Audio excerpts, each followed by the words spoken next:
recording? Yeah, we're going, man. Are we recording? All right, folks, here's the deal.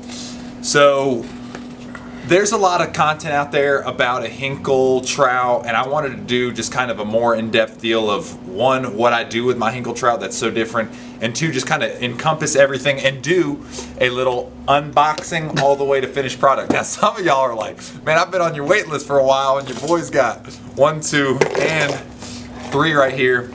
Dustin and I bought these, and then I actually traded. Listen, I had a Piz Shadley 2, super high dollar bait. I traded it for a couple $100 and a Hinkle. The worst trade deal ever made. And yeah, so you guys probably be like, you definitely traded down, Austin. Maybe, I don't know. I tend to think this bait gets bigger bites than a Shadley 2. So, and just a lot of the lakes we fish, they're trout stocked, and I just really believe that this Hinkle's the deal. So, hate on me, bad deal, maybe not. So, if you notice something different between these two Hinkles, this one here's Dustin's, this one's mine. You can tell Dustin has the side fins. I think these are called pectoral fins maybe, and mine does not have that. Something that I've run into over the years of fishing these things that has absolutely bothered me is the hooks get fouled here, and the hook, I've seen the hook get fouled. It's not going to do it now, but I've seen the hook get fouled on those fins there. But I can't tell you how many times I've had a big fish up behind it and strike the bait, and I'm like, where the heck's the hook? And it's fouled up on a fin on one side or fin on the other side. So what I did was I did a modification on both the pectoral and pubic fin of this, where I fill it with baking soda. I got baking soda. Baking soda. I got baking soda. Whip it through the glass. and super glue. So a lot of people don't know this. A lot of guys do this to repair baits. If you fracture a bait, you can create like a little mold and then put baking soda and super glue, and it makes an unbelievably durable resin that literally is just like the resin they use to pour the baits. And you can tell there's hook rash on it. My hook never fouls up, and to me that's what makes a difference. Does this look better? Yes, infinitely better. And let me tell you something, most of you guys care about looks more than you care about catching fish. I care about catching fish, so I do it this way. So anyways, I'm going to show you how I do that. I'm going to show you how I paint them and talk about every little detail as we go throughout the process. So stick with me. Should be a good little video. Are you recording? Just been recording. Oh, is it? Yeah, so for those of you in law enforcement, I promise this is Baking soda. and not any illegal substance. Dustin taught me this. I actually didn't know you could do this, but I'll put some drops of super glue in there, and then you take your baking soda and literally put it in just like that, and then it cures really, really fast, and you just continue this process. So drops of super glue, a little bit of baking soda, and you just kind of tap it out, and you're trying to get it as even as possible, obviously, so you don't have anything bulging. And if you do, it's really not that big of a deal, because we can come back and use a Dremel tool or something.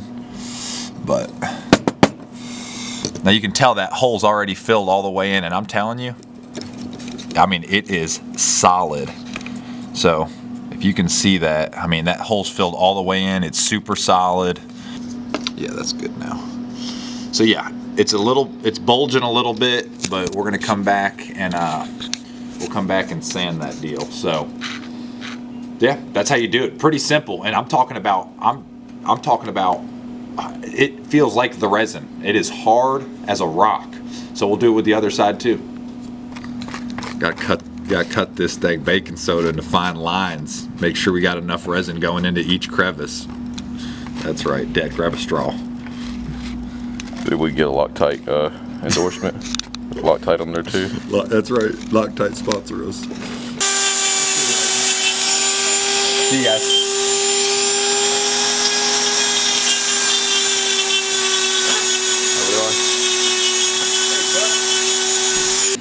But it's really smooth. I know it may not look very smooth, but that's pretty smooth.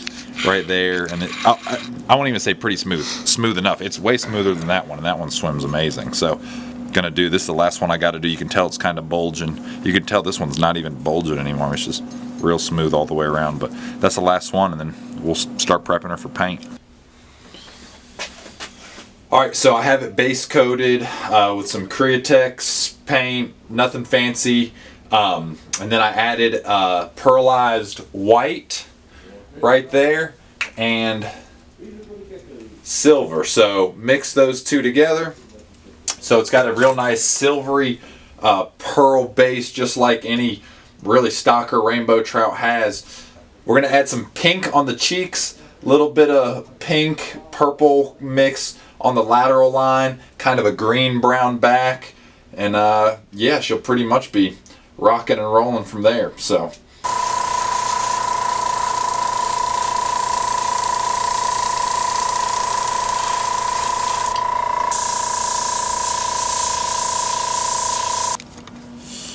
all right, so I've got her painted, just your typical trout pattern, right? A dark olive drab back. I had it kind of super pink. I dulled it down with some silver on the sides, but now it's time to take the black and dot it up. And you can tell, I mean, when you add the paint, you're like, hey, you could definitely see where those fins are supposed to go. Like I said, I don't know if it makes that big of a difference.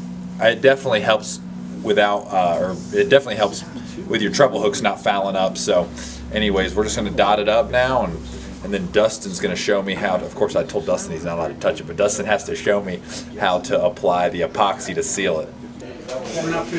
All right, so looking good.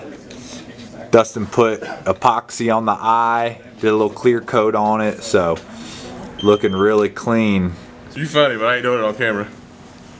All right, she's cleared. She's cleared. Wow. Next day. Let the light hit her a little bit, like do that in the light. One eternity later.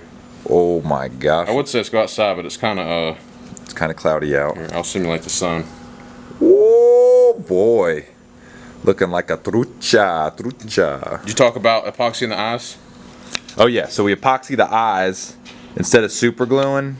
Not that, I've never really had that many problems, I guess, with the eyes falling out, but I definitely think epoxy, I think it depends on what paint you use. and I think epoxy makes it pop. Yeah, it gives it like a more three-dimensional effect, Yeah. I'd say.